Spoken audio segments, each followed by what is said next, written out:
नमस्कार, आप देख रहे हैं यूपी न्यूज एक्सप्रेस और मैं हूं आपके साथ मानवी ठाकुर।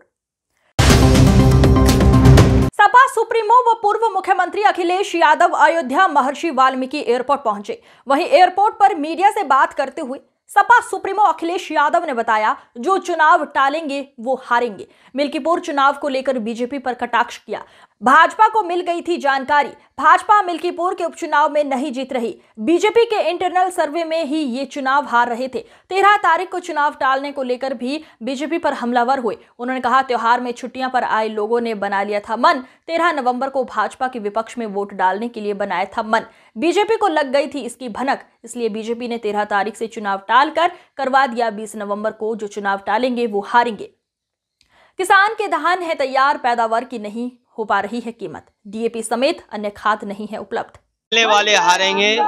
इनको जानकारी मिल गई थी कि यहाँ पर चुनाव नहीं जीत रहे हैं।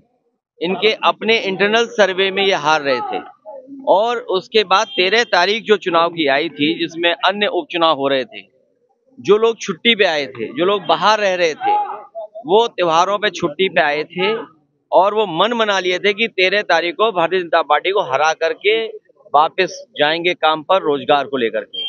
इस बात की भनक भारतीय जनता पार्टी को पड़ गई, इसीलिए 13 तारीख से चुनाव इन्होंने 20 तारीख को टाल दिए। जो लोग टालेंगे वो चुनाव हारेंगे। बुनियादी सवाल वही है, आज भी खाद नहीं है, डीएपी नहीं है, किसान के धान तैयार, पैदावार की कीमत नहीं दे पाए, अगली फसल की कोई तैयारी नहीं है, बिजली उतनी ही महंगी है, नौकरी रोजगार को लेकर के धरना पे बैठना पड़ रहा। और सोचिए, पढ़े लिखे नौजवान धरने पे बैठे हो, सरकार को अंतोगत्वा पीछे हटना पड़ा। जो लोग दावा करते थे कि 1 इलेक्शन 1 नेशन, वो बताओ चुनाव नहीं, वो इलेक्शन तो करने का दावा करते हैं लेकिन परीक्षा नहीं करा पा रहे। और वहीं अगर आपको याद हो, इन्होंने दावा किया था रिकॉर्ड परीक्षा कराएंगे।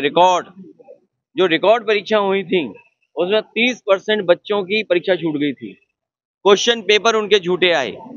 ये वही लोग हैं जो परीक्षा टालते हैं, क्वेश्चन पेपर टालते हैं, नौकरी मिल जाए तो आरक्षण में टाल मटोला करते हैं, फिर हाई कोर्ट में जाकर के नौकरी उलझा देते हैं। इस बार नौजवान, किसान और हर वर्ग के लोग तैयार हैं इनको हराने के लिए। चुनाव को लेकर के मैंने कहा कि जिन्होंने चुनाव टाले हैं वो चुनाव हारेंगे। देखिए उसको कांग्रेस ने आपत्ति किया कि इनको, देखिए ये दुखद है कि किस तरह की घटना हो रही आज के समय पर, और इन्हें सावधान तभी हो जाना चाहिए था जब गोरखपुर में ऑक्सीजन की कमी से बच्चों की जान गई थी। गोरखपुर की घटना हो या समय समय पे जो अस्पतालों से हम लोगों को जानकारी और सूचना मिलती है, जब कभी भी निरीक्षण पे जाते हैं या औचक निरीक्षण करते हैं तो पूरा इंतजाम सही सलामत मिलता है।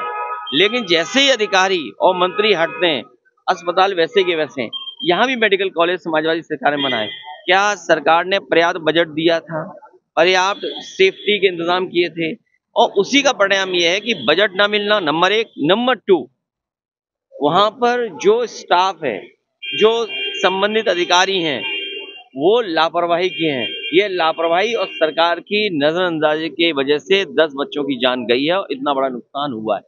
मुख्यमंत्री योगी आदित्यनाथ का 1906 में जिस तरीके अलीगढ़ में मुस्लिम लीग की